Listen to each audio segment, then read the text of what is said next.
Nagpapatuloy pa rin ang pamamahagi ni Pangulong Ferdinand Marcos Jr. ng tulong pinansyal sa mga magsasaka at mangingisda sa iba't ibang rehiyon sa bansa.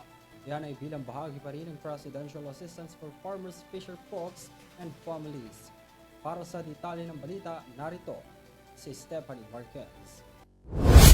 Nag-abot ng cash assistance ngayong araw sa Puerto Princesa si Pangulong Ferdinand Marcos Jr.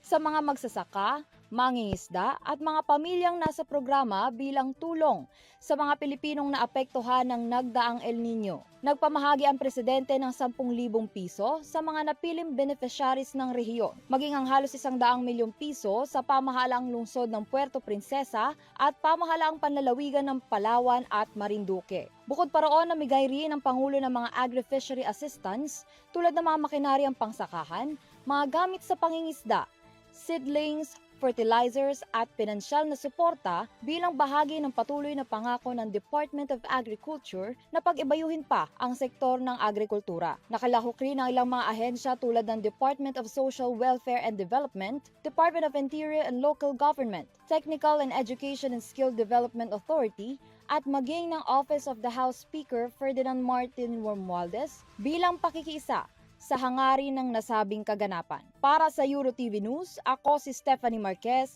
sumasaludo sa bawat Pilipino.